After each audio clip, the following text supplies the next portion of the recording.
El Catecismo de la Iglesia Católica, cuando habla de los sacramentos al servicio de la comunidad, se detiene en el sacramento del matrimonio. Y recoge unas palabras del Código de Derecho Canónico.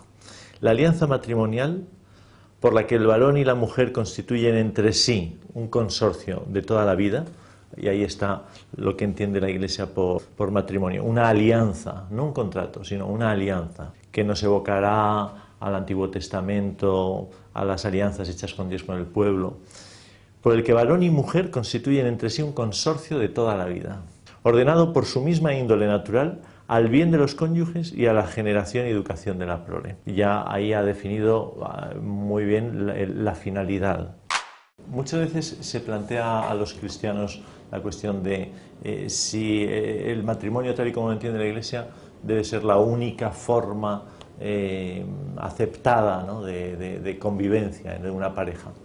Y la verdad es que la respuesta de la Iglesia es muy nítida.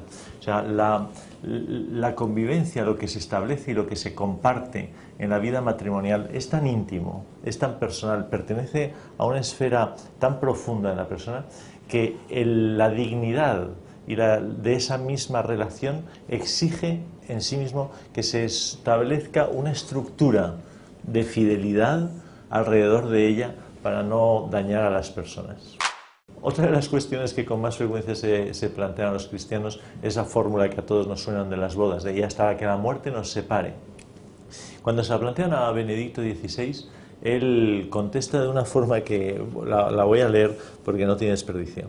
Dice, porque así figura en el carácter definitivo del amor humano y en la responsabilidad que se contrae con él. Es cierto. Todos tenemos la experiencia de que el amor en unas ocasiones, algunas parejas duran mucho, otras pocos, otras están al final.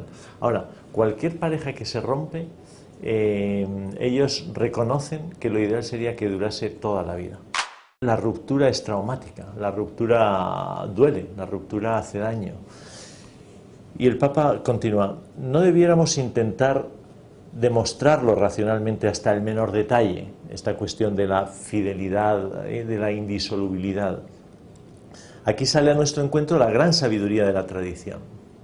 O sea, como invitando a salirnos del racionalismo, ¿no?, que si no hay unas fórmulas que cierran perfectamente al detalle, pues no admitimos una verdad. Dice, bueno, hay una gran sabiduría de la tradición que apuesta por esta indisolubilidad, aparte de que la misma esencia de la relación pues desea la eternidad, ¿no?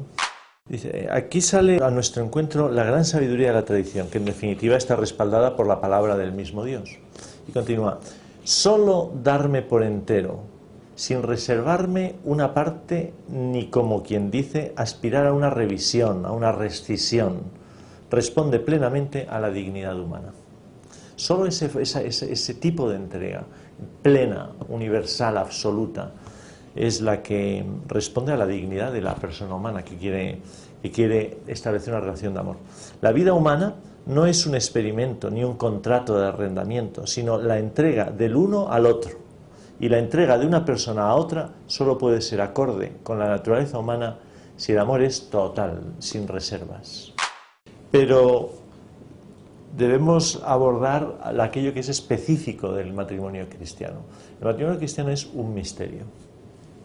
Y por eso es muy difícil entender la relación matrimonial sin hacer una referencia al origen, a Jesucristo.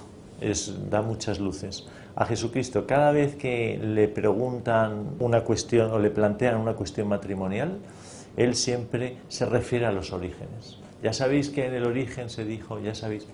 Y me parece que si queremos acertar con la visión cristiana del matrimonio, el recurso debe ser el mismo que el que hizo Cristo. O sea, ¿qué quiso Dios en el origen para la pareja? ¿Qué quiso Dios para Adán y Eva? Muchas veces nos planteamos qué diferencia hay entre un matrimonio entre cristianos y entre no cristianos. Y la verdad es que diferencia no hay ninguna, porque el matrimonio es el mismo, se case quien se case. Lo que ocurre es que cuando los que se casan son cristianos, hay una diferencia no en el matrimonio, sino en las personas que se casan. Es decir, se entra en conexión con Cristo y con toda la historia sagrada.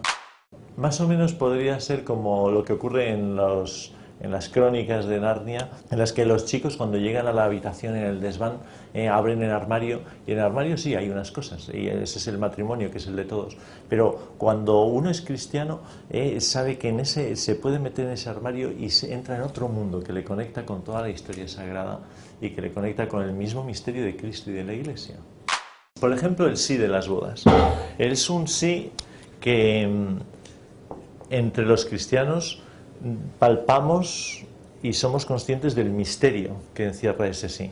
Cuando un hombre y una mujer en una boda se dicen yo sí te quiero, yo me doy, yo te acepto, este sí, el cristiano sabe que no es un sí, por así decirlo, encerrado en su relación, sino que es un eco, una prolongación, una actualización, un mismo sí que el que dio Cristo a la Iglesia, porque cuando el que se casa es cristiano, al estar incorporado en Cristo, Cristo obra en él y él en Cristo.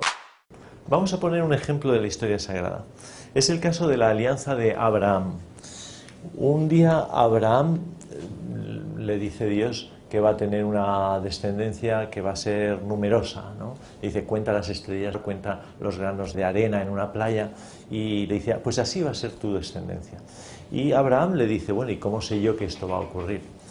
Y entonces Dios le dice, mira, coge unos animales, le dice, pues unos palomos, unos cabritos, no sé, pártelos por la mitad, sepáralos.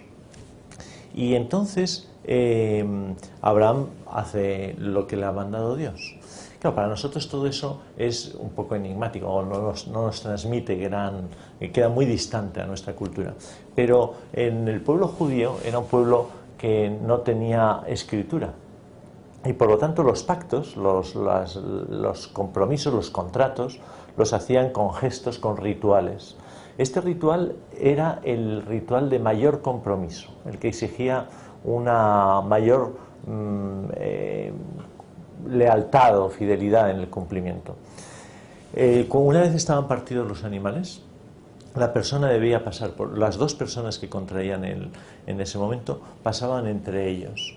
Y al pasar entre ellos, más o menos lo que venían a decir era la misma suerte que han corrido estos animales, que la corramos nosotros si faltamos al cumplimiento de lo que ahora mismo hemos hablado. Entonces Abraham, una vez ha obedecido y tiene los animales cuarteados, separados, tirados en tierra, entra en un profundo sueño, un sueño de los bíblicos, ¿no? Un sueño de nuestras siestas, no amodorrado. Y entonces en ese sueño él ve que un torbellino de tierra, de polvo, pasa entre aquellos animales descuartizados. Claro, Abraham entiende, Dios se está comprometiendo conmigo y está estableciendo conmigo una alianza y está dispuesto a morir antes que faltar a su palabra. Esto que podrían ser una historia bonita o unas palabras románticas, sin embargo, luego cuando nosotros vemos que Cristo en el altar, ¿no? Y Cristo en la cruz muere antes de faltar a su promesa, antes de ser infiel, ¿no? Pues entonces el sueño de Abraham se ve cumplido y se ve realizado en la historia. Esa misma alianza de Dios con Abraham, esa misma alianza de Cristo con la Iglesia, es la alianza que establecen los novios en el momento en el que deciden casarse en la presencia del Señor, en la presencia de Dios. No es un contrato, es una alianza, y una alianza divina. Interesante cuestión, el noviazgo. ¿De qué se trata en el noviazgo?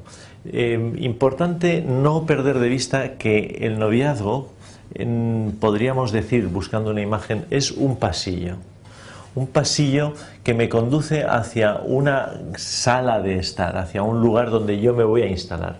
Y el lugar donde yo me voy a instalar es el matrimonio cristiano. A nadie se le ocurre instalar una mesa de comer en un pasillo.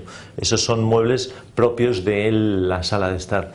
El pasillo es un lugar de tránsito y por lo tanto nada de lo que se vive y del modo en que se vive es definitivo. Es una preparación, un dirigirme hacia un matrimonio que lo entiendo como matrimonio cristiano.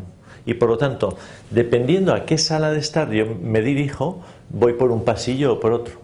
Si me dirijo al matrimonio cristiano, el pasillo lo recorro de acuerdo a las sugerencias y enseñanzas y consejos que me da la Iglesia. La Iglesia dice, el noviazgo cristiano es bueno que se viva de este modo. No es caprichoso, sino que es de acuerdo, que están de acuerdo al fin del matrimonio. Uno de los elementos que conviene que acompañen en este tránsito, ¿no? en esta vida de pasillo que es el noviazgo, es el de la desnudez, pero la desnudez del alma. Es decir, es un tiempo en el que conviene desnudar la propia alma progresivamente, el uno al otro y el otro al uno. Ese alma que ha tenido heridas, que ha tenido sus enfermedades, que tiene sus ilusiones, que tiene sus complejidades, para poder vivir el matrimonio y que la desnudez física sea resultado, sea consecuencia, sea continuación de una desnudez previa que es la del alma, un conocimiento no puede ser pleno, pero lo más amplio y lo más sincero, lo más relajado, lo más desinhibido y siempre sin miedo. O sea, poder abrir al otro sin miedo a que me hiera. Un noviazgo bien vivido lleva a un matrimonio maduro. Y un noviazgo caprichoso o desnortado, sin respetar, ¿no? los tiempos y los significados propios de los actos, pues muchas veces lleva a matrimonios que nacen torcidos o con unos vicios que luego suponen mucho sufrimiento, exigen mucho sufrimiento para enderezar. Hay los momentos de crecimiento, de sufrimiento, de lucha, de conocimiento, de muerte de uno para afirmar al otro, de grandeza, de estirar el alma, esos momentos hay que vivirlos en algún momento. Y cuando se vive en el noviazgo me parece que es más fácil. Y vamos a terminar. Cuando se habla del matrimonio cristiano, yo creo que vale la pena decir lo siguiente. La gran conversión que hubo de toda Europa, de Occidente, al cristianismo, uno de los puntos fuertes de lo que ayudó al mundo pagano a abrirse al cristianismo fue la belleza de la vida de los matrimonios cristianos, la belleza de la familia cristiana. Y yo creo que hoy todavía lo podemos confirmar. Cuando alguien encuentra un matrimonio que vive de acuerdo con la fe, cuando encontramos familias cristianas, la alegría, la vida, el respeto, todo lo que allí se respira tiene una fuerza que es la presencia divina del mismo Dios encarnado en la sociedad.